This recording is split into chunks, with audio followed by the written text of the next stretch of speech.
கருவில் உள்ள குழந்தையின் பாலினம் ஆணா பெண்ணா என தெரிந்து கொள்ள முயல்வது சட்டவிரோதம் என சுகாதாரத்துறையின் சட்டம் நடைமுறையில் உள்ளது. ஆனாலும் சிலர் இதுபோன்ற சட்டவிரோத செயலில் தொடர்ச்சியாக ஈடுபட்டு வரும் நிலையில் 6 பேர் கொண்ட கும்பலை வலைவிரித்து பிடித்தது எப்படி?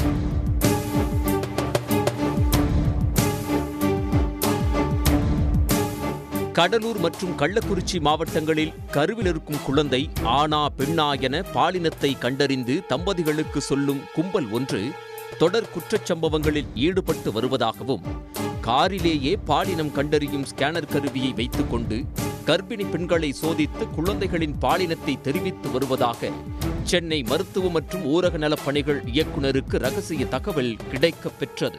மருத்துவம் மற்றும் ஊரக நல பணித்துறை இயக்குநர் ராஜமூர்த்தி உத்தரவின் பேரில் சென்னையைச் சேர்ந்த மருத்துவ குழு டிஎஸ்பி சீதாராமன், எஸ்ஐ இளங்கோவன், சேலம் மாவட்ட மருத்துவ இணை இயக்குநர் நந்தினி மற்றும் மருத்துவ குழுவினர் கடலூர், சின்னசேலம் பகுதிகளில் சோதனை மற்றும் வாகன தணிக்கையில் ஈடுபட்டனர்.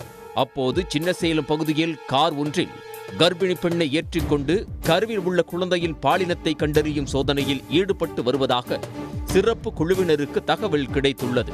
சின்னசேலம் கூட்டுரோடு அருகே மேற்கொண்ட சோதனையின் போது கர்ப்பிணி பெண் ஒருவருடன் சந்தேகப்படும் வகையிலான கார் ஒன்று கடலூர் செல்லும் வழித்தடத்தில் விரைவாக செல்வதை சிறப்பு கண்காணிப்பு குழுவினர் கண்டனர்.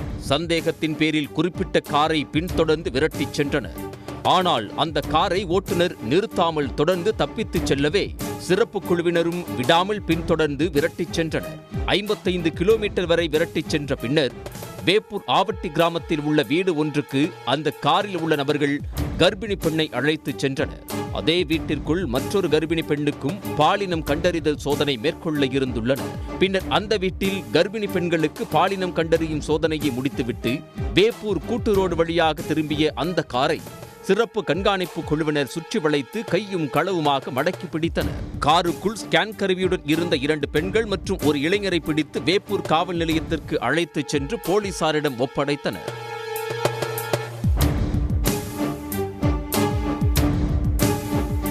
காவல்துறையினர் மேற்கொண்ட விசாரணையில் மாப்புடையூர் கிராமத்தைச் சேர்ந்த தென்னரசு, திட்டக்குடியைச் சேர்ந்த ஹாஜிரா பீவி, சேலம் குமாரபாளையத்தைச் சேர்ந்த நல்லம்மாள் ஆகிய மூவரும் புரோக்கர்களாக செயல்பட்டு வந்ததும், கிராமங்களில் உள்ள கர்ப்பிணி பெண்களிடம் குழந்தையின் பாலினத்தை தெரிந்து கொள்ளலாம் என ஆசை வார்த்தை கூறி வலையில் விழ வைத்து பணம் பெற்றுக்கொண்டு குழந்தையின் பாலினத்தை கண்டறிந்து தெரிவித்து வந்தது தெரிய வந்தது. இதுபோல தொடர் குற்றங்களில் கடலூர், கள்ளக்குறிச்சி மாவட்டங்களில் உள்ள சிறு கிராமங்களை குறிவைத்து இந்த கும்பல் செயல்பட்டு வந்துள்ளதாக கூறப்படுகிறது. இந்த கும்பல் பாலினம் கண்டறிதல் மட்டுமின்றி சட்டவிரோத கருக்கலைப்புக்கும் உடந்தையாக இருந்து மாத்திரைகள் வழங்கி வந்ததையும் விசாரணையில் போலீசார் உறுதிப்படுத்தியுள்ளனர். பிடிபட்ட தென்னரசு, ஹாஜிரா பீவி, நல்லம்மாள் ஆகிய 3 பேர் மீதும் 3 பிரிவுகளில் வழக்கு பதிந்து போலீசார் கைது செய்தனர்.